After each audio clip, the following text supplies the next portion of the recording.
Jangan lupa subscribe di YouTube channel Metro TV News dan juga nyalakan notifikasinya. Rahim. والمطلقات يتربصن بأنفسهن ثلاث قروء ولا يحل لهن أن يكتمن ما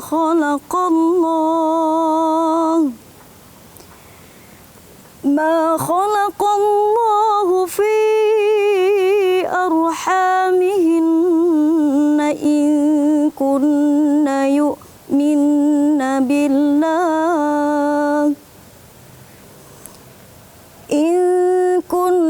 يؤمن بالله واليوم الآخر وبعولتهن أحق بردهن في ذلك إن أرادوا إصلاحا ولهن مثل الذي عليهن بالمعروف وللرجال عليهن درجة والله عزيز حكيم صدق الله العظيم.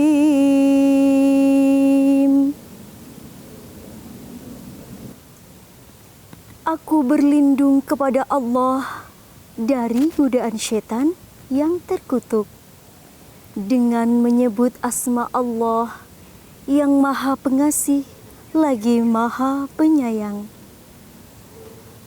Dan para istri yang diceraikan wajib menahan diri mereka menunggu 3 kali quru. Tidak boleh bagi mereka menyembunyikan apa yang ada dalam rahim mereka yang diciptakan Allah.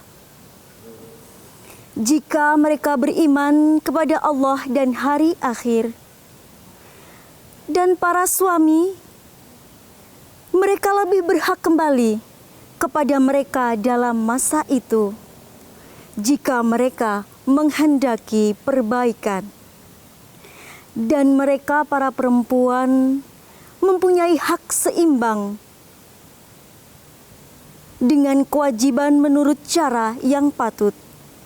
Tetapi para suami mempunyai kelebihan di atas mereka para perempuan. Allah Maha Perkasa, Maha Bijaksana. Maha benar Allah dengan segala firman-Nya. Alhamdulillahirrabbilalamin. Masya Allah, baru saja kita mendengarkan ayat suci Al-Quran yang dilantunkan merdu sekali oleh Ukhti Wafik Azizah. Surat Al-Baqarah ayat 228. Mudah-mudahan dengan kita mendengarkan ayat suci yang dibacakan tadi bisa menambahkan keimanan dan ketakwaan kita. Insya Allah mudah-mudahan apa yang kita kerjakan hari ini mendapatkan pahala dan menjadi amal ibadah di bulan Ramadan ini buat kita semua. Amin ya Rabbal Alamin. Ustadz Ahong, ya, apa kabar Ustadz? Alhamdulillah. Udah batal berapa puasa Ustadz? Tadi hampir batal soalnya saya bepergian terus gitu kan. Tapi enggak kan Ustadz? Ya alhamdulillah enggak sih. Masih lancar ya? Sehat iya, ya? Kan boleh juga kalau bepergian kita batalin puasa. Iya benar. Daripada sakit, daripada ini. Iya, Tapi alhamdulillah masih diberi kesehatan gitu Mas Bayu. Jadi ya lancar aja puasa tahun ini alhamdulillah. Alhamdulillah. Ustadz Ahong, tadi kita di awal sudah mendengarkan ayat suci Al-Baqarah 228. Nah, sebenarnya apa makna yang terkandung dalam ayat ini, Ustadz? Iya Mas Bayu, jadi inti dari ayat ini diantaranya itu kan membahas tentang perempuan yang ditalak oleh suaminya, dicerai oleh suaminya. Mungkin karena perbedaan pandangan, perbedaan prinsip, dan lain sebagainya. Tapi yang perlu dicatat dalam ayat itu, kita juga perlu menghormati, terus menjalin silaturahim dan memberikan hak-hak istri sekalipun sudah dicerai. Apalagi masih dalam lingkup istri yang sah begitu. Dan di ayat itu juga dibahas mengenai talak gitu, talak roj'i namanya. Talak yang mana suami masih bisa rujuk lagi. Kalau nggak bisa rujuk lagi itu namanya talak bain, jadi talak 3. Wah, mudah-mudahan sih di antara kita semua yang berumah tangga insya Allah terhindar dari yang namanya perceraian. Amin, ya Ustaz, amin, ya. amin. Amin. Tapi namanya rumah tangga kan kadang-kadang ada aja gitu perdebatan. Betul. Soal tempe orek, yang satu pengen lempeng lurus, yang satu pengen kotak dadu-dadu lah. Itu bisa jadi masalah tuh. Iya, Akhirnya dapur ditinggal, nggak ada yang makan sekeluarga. Udah gitu mungkin kalau saya nih sering nemu yang pemahamannya kurang lebih sama. Saya pakai kunut, istri nggak pakai kunut. Walhasil kita jarang jamaah subuhnya, Ustaz. Aduh, Karena perbedaan fikih kayak begitu tuh. Dan saya yakin ada banyak hal kan yang terkaitan soal fikih, perbedaan fikih, pemahaman antara suami dan istri. Nah, itu bagaimana Pak Ustaz? Kita nih perlu tahu dulu, dalam agama itu fikih adalah sesuatu hal yang diperdebatkan oleh ulama. Oke. Artinya ada potensi kita berbeda pendapat walaupun sama suami istri begitu. Termasuk tadi kata Mas Bayu mengenai kunut itu. Iya. Ya, Imam Syafi'i mensunahkan, bukan mewajibkan loh. Imam Syafi'i mensunahkan kunut subuh. Ada imam lain juga ada yang nggak perlu kunut. Nah, itu namanya fikih. Jadi kita harus tahu mana yang fikih, mana yang bukan fikih. Bukan fikih itu namanya usul. Usul itu artinya pokok dasar dalam agama. Contohnya apa, Ustaz? Kita sholat 5 waktu kan? Betul. Ya Itu kan? masuk usul atau fikih? Usul. Oh, Sholat 5 waktu udah nggak bisa ditawar lagi. benar. Gitu kan? Nah, kemudian suami istri beda pendapat nih. Mas Bayu bilang ke istrinya misalnya, gue mah nggak mau sholat yang lain lah kecuali sholat subuh gitu. Misalnya kayak gitu. Nah, ini kan permasalahan usul, artinya istri bisa memberi masukan dan ngasih masukan ke suami terkait itu. Oh, jangan kayak gitu dong, kita kan sholat 5 waktu 5 wajibnya, waktu. bukan cuma subuh. Bukan cuma subuh. Berarti gitu. ini pemahamannya harus disamakan. karena Iya, harus terkait dengan disamakan usul. karena itu usul. Nah, sekarang kalau misalnya terkait fikih, istri sama suami berbeda, apakah istri harus ikut suami? Ustaz? Nah, kalau masalah fikih ya nggak harus. Tadi kan ada fikih dakwah. Jadi fikih di mana kita berada gitu ya. Nah, tapi pada prinsipnya memang kalau yang masalah pokok tadi itu kan di surah An-Nisa ayat 34 Allah berfirman, Ar-rijalu qawwamuna 'alan nisa. Jadi lelaki ini diberi diberi keleluasaan untuk memimpin rumah tangganya. Artinya kalau misalnya di dalam rumah tangga itu kan pemimpinnya adalah suami. Ketika sudah didiskusikan, sudah dibicarakan, ya mau nggak mau suami yang menentukan begitu. Tapi harus diingat lagi di dalam surat An-Nisa yang lain, wa ashiruhunna bil ma'ruf. Jadi Allah itu memerintahkan kita untuk dialog dulu, untuk diskusi dulu dalam menetapkan sebuah keputusan gitu, termasuk dalam masalah-masalah ibadah begitu, Mas Bayu. Nah, berikut ini saya mau ngajak pemirsa Metro TV dan juga Ustadz Ahong untuk melihat satu artikel. Ini nggak tahu karena taatnya istri kepada suami atau bagaimana, tapi coba kita sama-sama ya, kita baca artikelnya, silakan. Ekonomi terjepit selama pandemi COVID-19, suami jual istri ke laki-laki hidung belang seharga 300.000. Pak Ustadz, saya terpaksa buat notkan. Nah, itu dia. Jadi ini sangat memprihatinkan. Kejadian yang harus dialami, tapi ya alasannya buat makan. Gimana tanggapan Ustaz Ahong? Iya, kalau dalam Islam prinsipnya namanya rezeki itu semua orang pasti sudah dibagi sama Allah. Wa min dabbatin fil ardi illa 'alallahi rizquha. Jadi tinggal gimana kita mau nyarinya aja, mau cara halal atau mau cara nggak halal.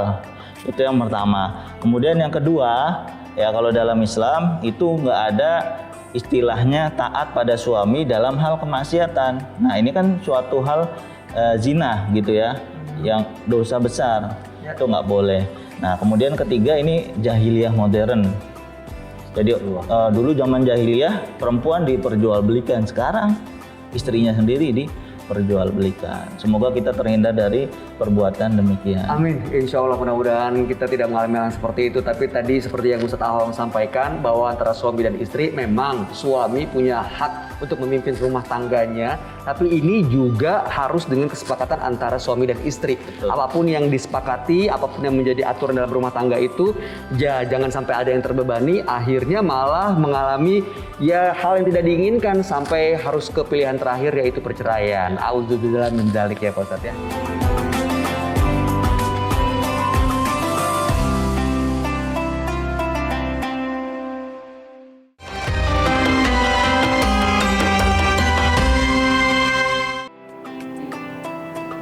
Nah, kita lanjut lagi podcast Ramadannya. Ustadz Ahong, tadi Ya, kan Ustadz Mas bilang kalau perbedaan antara usul dan fikihnya itu ya kalau selama beda antara suami istri itu terkait fikih bisa dimusyawarahkan. Yang penting di mana bumi dipijak di situ langit dijunjung, begitu ya Pak Ustadz. Asal bukan usul nih, kalau udah terkait dengan syariat nggak bisa diperdebatkan. Ya. Nah, tapi ada yang bedanya ini ya beda dibandingkan yang pernah ada Pak Ustadz. Ya. Tapi ini sering banget terjadi, kita lihat artikelnya ya. Penuh tantangan, wanita ini curhat pengalaman nikah beda agama di Indonesia. Jadi dari artikel ini ada kedua orang, suami dan istri di sosial media cerita mereka nikah beda agama di Indonesia dan tantangan ini mulai datang ketika mereka sepakat untuk melanjutkan hubungan ke tahap serius. Salah satu pihak ingin mereka sepakat satu iman dulu. Banyak pertanyaan dari keluarga yang menyudutkan mereka perihal agama, tapi akhirnya mereka bisa meyakinkan keluarga nih Pak Ustadz. Hingga semuanya sepakat untuk menikah di gereja, tapi suami tetap Islam. Begitu. Nah, bagaimana sebenarnya pandangan Ustadz Ahong dari sisi hukum Islam mengenai beda agama ini dalam pernikahan? Ya, dalam pernikahan beda agama paling tidak ada 3 pendapat ulama. Itu ayatnya adalah surah Al-Baqarah ayat 221, Al-Mumtahanah ayat 10 dan Al-Maidah ayat 5. Itu ulama berdebat mengenai penafsiran di 3 ayat itu. Jadi ada 3 pandangan. Pertama, ada yang membolehkan secara mutlak, ada yang mengharamkan secara mutlak, ada alternatif ketiga, yaitu boleh apabila suaminya muslim, istrinya non muslim, tapi tidak sebaliknya. Begitu. Jadi yang boleh itu suaminya muslim, istrinya non muslim. Itu boleh Pak Ustadz? Boleh. Ada yang membolehkan seperti itu pendapatnya. Nah, ulama berbeda pendapat terkait memahami ayat 3 ayat tadi itu. Ya. Yaitu Al-Baqarah 221, Al-Mumtahanah ayat 10 dan Al-Maidah ayat 5. Di situ ada namanya musyrikat. Musyrik, perempuan musyrik. Nah, terus juga ada al-kufar. Nah, dalam Ahkamul Quran, Imam Ibnu Arabi itu menyebutkan bahwasanya yang dimaksud musyrik dan kufar di situ adalah musyrik Mekah dan kufar Mekah. Artinya mereka itu adalah orang-orang yang non muslim tapi galak sama Islam gitu. Jadi mereka itu memerangi orang-orang yang memerangi Islam. Non muslim dan memerangi Islam. Nah, jadi kalau dibalik, kalau bukan musyrik Arab terus tidak memerangi orang Islam, itu masih ada peluang diperbolehkan. Tapi ya di hukum kita di Indonesia kan masih menganggap bahwasanya yang nikah tuh ya harus sama agamanya, nggak boleh berbeda. Tapi kalau misalnya terpaksa karena memang sudah cinta dan sudah mendiskusikannya secara panjang, apa saja sisi perbedaan dan persamaannya, kemudian sudah sepakat, ya ada jalan yang pendapat yang tadi itu. Tapi tidak sebaliknya, perempuannya muslimah terus laki-lakinya non muslim itu nggak boleh kalau dalam Islam. Tapi kalau yang laki-lakinya muslim menikah dengan perempuan non muslim ya boleh saja. ya ada potensi boleh gitu. Karena ada mazhab atau ada dalilnya juga, ada juga pendapatnya. yang Bahkan membolehkan soal itu. Iya, di zaman Nabi itu ada namanya sahabat Hudzaifah yang nikah dengan perempuan Yahudi. Oh, dan dibolehkan oleh Rasul. Iya, Rasul udah nggak ada, tapi udah wafat. Tapi itu agak di ini sih, ya jangan nikah beda agama gitu. Tapi dipraktikkan oleh sahabat Nabi gitu. Jadi kalau yang beda itu sahabat, kita boleh ambil yang mana aja. Tapi kalau Rasul kita harus ambil yang dari Rasul gitu. Oh, baik. Oke, pertanyaannya mengapa perempuan Muslim tidak boleh menikah dengan laki-laki non-Muslim, Ustaz? Kalau dalam Islam itu kan, kalau menurut ulama tafsir gitu, umat Islam ini mempercayai Nabi Isa, Nabi Musa, tapi tidak sebaliknya. Ya, umat-umat Kristiani atau Yahudi itu tidak mempercayai kenabian Nabi Muhammad. Nah, ini alasannya untuk kehati-hatian. Kalau kan laki-laki itu sebagai pemimpin. Itu Yang menentukan. Nah, takutnya kalau perempuan ikut laki-laki yang non-muslim, Ikut itu suaminya. ikut suami malah agamanya jadi pindah agama. Padahal kalau sudah menentukan agamanya Islam gitu ya, kita jangan mempermainkan agama. Nah, kalau dilihat soalnya teman-teman saya ya, pemirsa yang menikah mereka beda agama, terus terang begitu ingin membangun keluarga yang misalnya keyakinan ke anak-anak gitu ya, menurunkan nilai-nilai agama ke anak tuh agak sedikit penuh tantangan begitu itu Pak Ustadz, dia. karena ada beda pandangan. Nah, makanya bener nggak sih nikah beda agama itu justru sulit membangun keluarga yang sakinah, Pak Ustadz? Nah, ya pertama saya harus tekankan bahwasanya ulama-ulama tafsir kita, ulama Indonesia misalnya seperti Prof. Quraisy Shihab, Buya Hamka itu menganjurkan secara serius untuk ya nikah yang satu agama saja. Itu untuk menghindari potensi-potensi ketidak saling pahaman dalam memahami agama satu sama lain. Kecuali memang secara kedewasaan itu baik suami maupun istri itu sudah mapan, terus wawasannya luas, potensi itu mungkin akan bisa terwujud. Tapi yang lebih mudah kan ya, lebih mudah itu ya tadi kan kalau di artikel tadi kalau nikah beda agama kan pasti ada ini dulu, ada tarik dulu, perkenalan dulu, terus ada tarik ulur keluarga dulu. gitu kan, perdebatan segala macam. Nah, itu harus siap menghadapi hal-hal demikian. Potensi harmonis ya tentu ada gitu ya, tergantung orangnya. Tadi yang saya bilang kedewasaan, wawasannya luas gitu, saling memahami satu sama lain. Saling memahami satu sama lain ya. Dia membutuhkan kedewasaan berarti. Nah, tadi kan Ustadz bilang memang kalau misalnya keluarga suami istri beda agama, ya di sini bukan cuma suami istrinya aja nih, ada keluarga besar di belakangnya betul. Juga yang mungkin akan berbeda gitu ya. Harus ada kesepakatan, harus saling menghargai Ustadz bilang. Nah, sekarang kalau misalnya kita dari sudut pandang anak nih, Pak Ustadz, kalau anak yang ayah ibunya beda agama harus ikut ke siapa Pak Ustadz?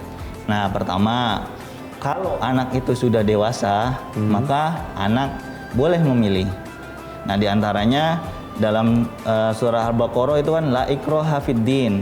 Nah, ini turun gara-gara ada sahabat yang sudah masuk Islam, sahabat Husain namanya. Nah, kemudian dia memaksa anaknya suruh masuk Islam. Nah, Nabi tegur, nggak usah. Dia masih Kristen nih, masih Kristen, dipaksa, nggak boleh gitu. Itu yang pertama. Kemudian yang kedua, kalau anaknya masih kecil, ikut siapa? Nah, ini juga ulama beda pendapat. Kalau Imam Madhab Syafi'i dan Hambali, yaitu ke orang tua yang beragama Islam. Tapi ada madhab lain, yaitu madhab Maliki dan Hanafi, itu agama nggak jadi persyaratan anak itu mau ikut ayahnya atau ibunya, jadi nggak jadi persyaratan gitu. Islam itu nggak jadi persyaratan dalam mengurus anak. Seperti itu Mas Bayu. Kalau ibadahnya seperti apa dan nanti keyakinannya bagaimana, itu nanti ketika dia udah dewasa sudah memilih, bisa menentukan pilihannya biar anak yang menentukan. Jadi terkait dengan misalnya ada orang kawin beda agama, itu boleh-boleh saja ya Pak Boleh. Ustadz ya, ya silakan saja. Iya. Tapi harus dengan kesepakatan dan juga musyawarah. Iya. Yang jelas kalau laki-laki Muslim menikahi non Muslim, ya itu dibolehkan karena ada ayat suci Al-Quran juga yang mengatakan hal itu boleh. Begitu Boleh, ya, Pak bahkan Ustadz ya. suami nganterin istri ke gereja itu boleh gitu. Yang penting kan suaminya nggak ikut sholat di gereja gitu Betul. karena dia Muslim. Yang tidak boleh adalah wanita Muslim dinikahi oleh pria non Muslim. Betul. Karena dalam kaidah yang kita pahami biasanya istri mengikuti suami, Ya. dikhawatirkan justru istri akan mengikuti keyakinan suami yang non Muslim. Dan anak-anak juga tentunya akan kebingungan nanti kalau ayah ibunya beda agama begitu ya.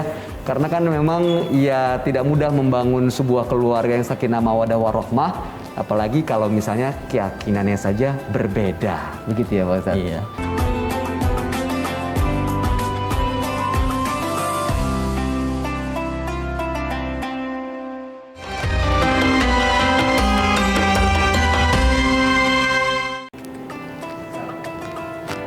Kita balik lagi di podcast Ramadan, dan kalau bicara soal suami istri nih Pak Ustadz, aduh saya ingat kejadian teman saya yang cukup prihatinkan sih. Jadi beliau nih suami istri menikah udah lebih dari 5 tahun menginginkan anak.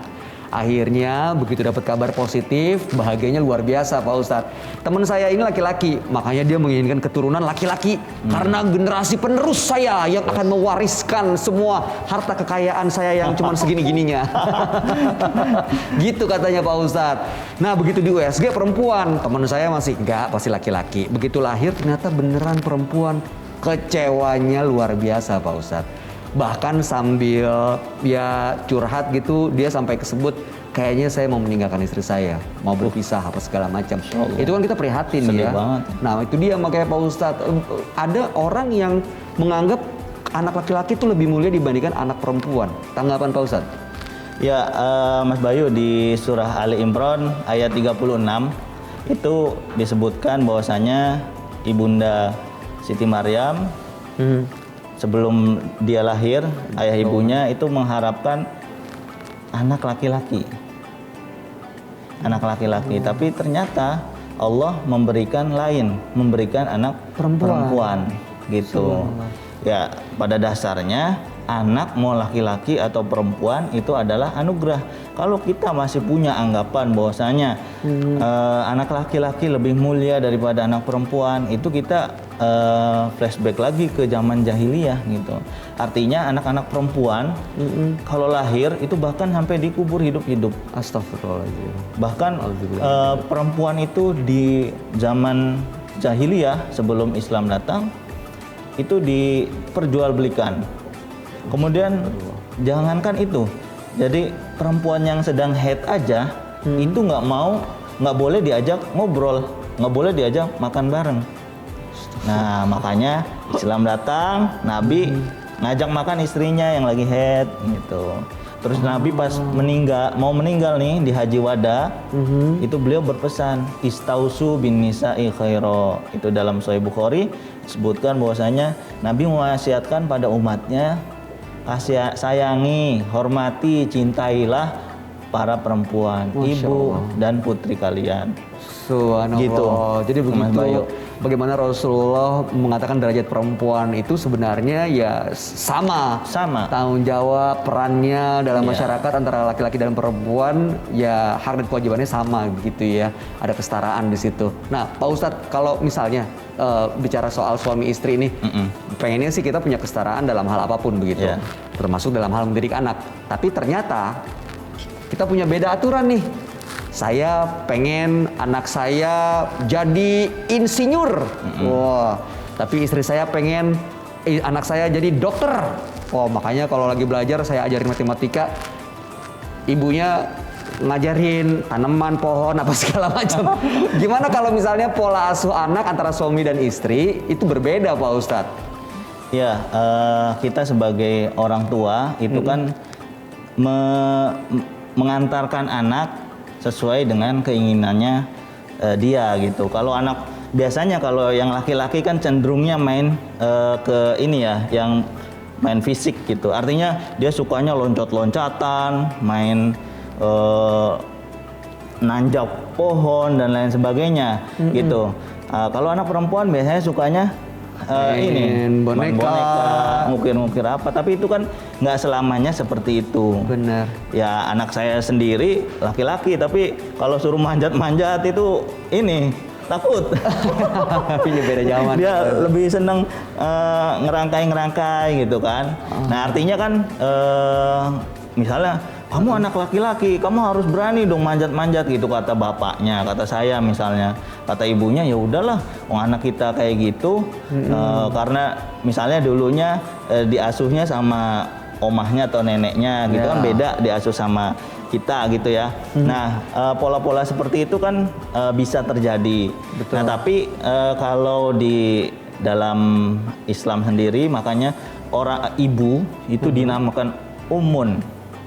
Umi kan, Umi itu karena apa? Karena pertama ibu itu adalah tempat curhatnya anak gitu. Terus kemudian ibu itu penuh dengan kasih sayang.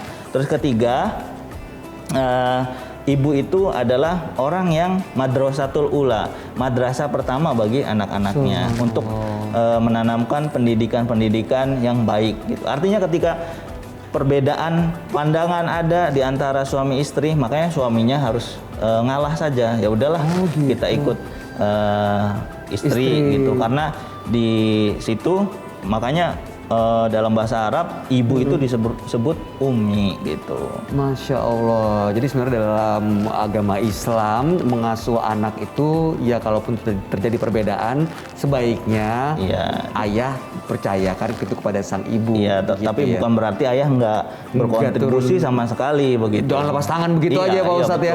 Jangan lepas tangan atau enteng tangan, jangan-jangan. Nah ini ada kaitannya sama artikel yang mau sama-sama kita lihat nih. Ayo sama-sama kita akan tayangkan sebuah artikel mengenai seorang ayah yang tega memukuli anaknya yang masih berusia 7 bulan di Depok. Jadi menurut artikel 7 bulan ini, tuh belum bisa sholat kan ya? 7 bulan belum bisa ngapa-ngapain Pak Ustadz, baru bisa muter-muter doang lagi tidur dan. Nah ini jadi aksi pelaku didasari rasa kesal karena mendengar anaknya tersebut menangis di rumah. Nah saya terus terang sih agak miris lihat artikel ini ya Pak Ustadz, karena kita tahu semua anak biasanya ya memang menangis karena emang itu caranya dia untuk menyampaikan apa yang dia rasain karena belum bisa ngomong kan Pak Ustadz. Tanggapan Ustadz?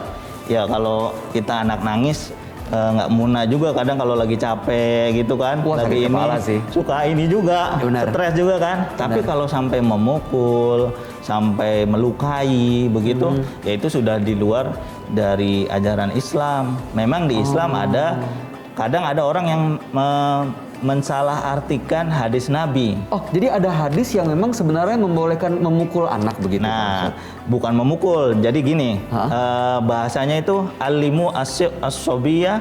Jadi ajarilah anak kamu kalau udah berumur 7 tahun. Kalau ajari sholat, ajari ibadah-ibadah puasa gitu. Kalau misalnya udah 10 tahun belum mau juga, wadribuhu. Doroba dalam bahasa Arab itu adalah kata polisemi. Satu kata bisa banyak arti. Misalnya doroba itu juga bisa arti bepergian. Nah, doroba di sini artinya adalah mendidik. Didiklah anakmu secara serius kalau udah berumur 10 tahun gitu. Jadi harus ada didikannya, ada nilai tegas di mana kamu itu harus jangan main-main gitu. Jadi ada tidak ketegasan perlu, di situ. Iya, penegasan. Oke, ketegasan itu dalam bentuk apa Pak Ustadz? Boleh nggak misalnya udah 10 tahun anak saya nggak sholat, saya pukul? Nah, kalau pukul yang melukai itu jelas dilarang sama Islam. Tapi kan ada yang misalnya pura-pura sentil sedikit gitu ya, untuk menunjukkan bahwa kita itu serius, itu jangan ditinggal loh. Oh, ayah kelitikin pakai obeng nih ya, kelitikin pakai obeng, boleh Pak Ustadz? Yang penting kan nggak sampai kejadian gitu, sampai benar-benar melakukan kekerasan terhadap anak. Jadi kadang ada orang yang salah, kurang tepat dalam memahami hadis tersebut gitu. Baik, jadi dalam mendidik anak suami istri mungkin ada perbedaan, tapi ya kembali lagi ke hadis bahwa sebenarnya seorang ibu punya sense, mungkin punya rasa yang lebih dimiliki dibandingkan sang ayah, maka ada baiknya kalau ada perbedaan sang ayah mempercayakan kepada sang ibu. Tapi ini sesuai dengan kesepakatan dan bukan berarti ayah lepas tangan atau ringan tangan dalam arti main mukul aja begitu anak nggak nurut. Karena untuk menanamkan nilai Islam bisa dimulai dari 7 tahun, 10 tahun belum juga tertanam nilai-nilai yang diharapkan, maka harus lebih tegas lagi. Boleh memukul, tapi bukan melukai. Ya.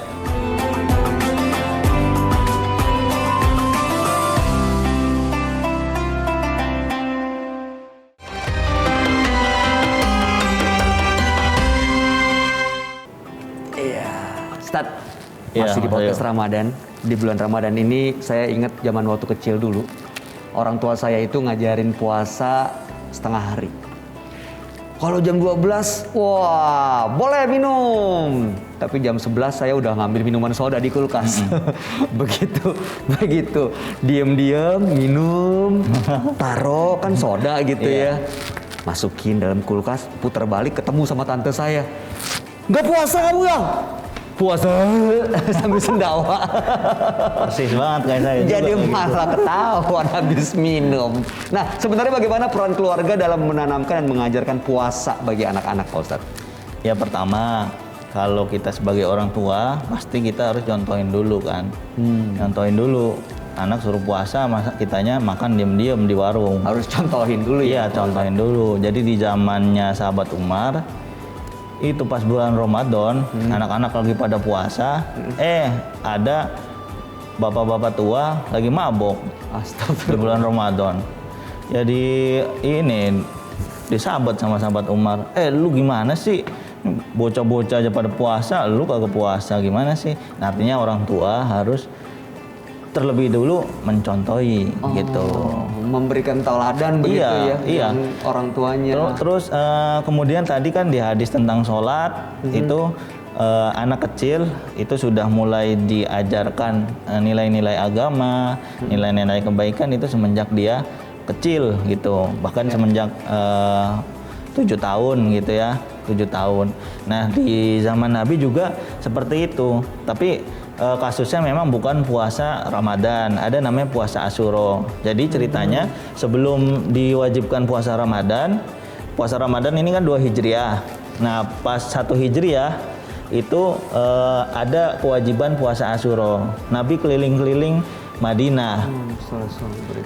Keliling-keliling Madinah, terus ada sahabat perempuan yang juga mendidik anaknya untuk berpuasa Asyura ini. Buat puasa Asyura waktu itu wajib cuma sehari aja sih gitu. Nah, kemudian ada puasa Ramadan. Karena ini anak-anak kan sehari doang mah, ya ibu-ibunya juga itu ngasih, ya udah kalau kamu nangis dikasih mainan. Ya udah nanti kalau kamu puasanya full Dikasih hadiah. mama kasih ini ya, kasih hadiah gitu. Itu sudah ada dulu dicontohkan oleh sahabat Nabi gitu. Jadi artinya penanaman pokok itu ya pertama orang tua harus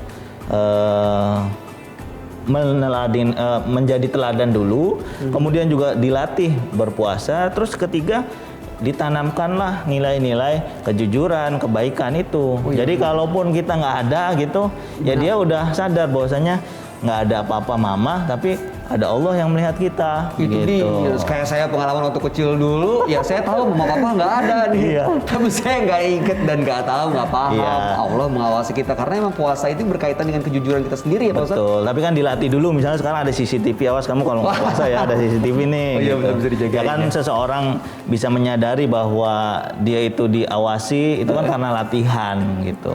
Ya kalau anak udah dilatih jujur dari kecil, ya nanti sampai kapanpun ya dia bisa bisa membawa dirinya dengan baik. Gitu. Amin, amin. Mudah-mudahan anak-anak kita termasuk Amin, orang-orang ya yang Allah. nantinya bisa membawa dirinya ke arah yang lebih baik begitu Pak Ustadz, Amin, yang amin. sesuai dengan ajaran Islam. Berikut ini ada pertanyaan dari netizen, bentuknya dalam video. Kita saksikan sama-sama. Assalamualaikum Ustadz, saya Tommy dari Tangerang. Mau bertanya perihal istri saya yang gemar nonton drama Korea. Saya sudah sering menegur dan melarang karena menurut saya itu kurang sesuai dengan ajaran Islam. Tapi istri saya berpendapat itu dilakukan untuk mengobati rasa jenuh dan bosannya di sela-sela mengurus rumah dan anak. Pertanyaannya adalah, apakah saya terlalu posesif? Apakah cara yang saya lakukan sudah tepat? Atau jika ada cara lain yang lebih tepat, mohon penjelasannya Ustadz, agar istri saya punya kebiasaan yang lebih baik gitu. Terima kasih Ustadz. Wassalamualaikum. Assalamualaikum warahmatullahi wabarakatuh. Ini banyak banget yang ngalamin kayak begini Pak Ustadz, termasuk istri saya begitu pulang ke rumah, wih mukanya bercahaya, nggak tahu lagi nonton drakor di handphone. Nah itu dia kan. Sebenarnya gimana Pak Ustadz tanggapannya soal ini? Saya sih sepakat Mas, haram. Oh ya? Iya. Karena tidak sesuai dengan nilai-nilai Islam. Enggak, karena dia nonton drakornya sambil nyemil. Haram jadinya. Udah gitu nyemilnya Iya. ngutang belum Iya, bayar. dia nggak sadar bahwa dia sedang puasa, nonton drakor sambil nyemil gitu, padahal lagi puasa. Nah itu haram kalau Ya, kayak gitu. iya, kalau sampai nyemil di bulan puasa, nonton Nah drakor. tapi gitu. Jadi intinya apa? Yang mau nonton drakor mau apapun, selagi tidak melalaikan kewajiban kita sebagai ibu gitu ya, sebagai ayah, nggak melalaikan ibadah.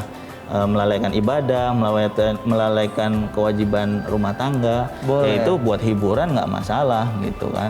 Apalagi buat mengisi kekosongan. Tapi perlu diingat bahwasanya di bulan Ramadan itu bulan di mana pahala dilipat gandakan, gitu kan. Bahkan Rasulullah Shallallahu Alaihi Wasallam itu dalam hadis Sahih Bukhari diterangkan beliau itu melakukan kebaikan lebih cepat dari angin topan. Masya Allah. Nah itu lebih cepat dari angin topan, artinya baik itu kebaikan individu, misalnya baca Al-Quran, sholat tarawih, atau ibadah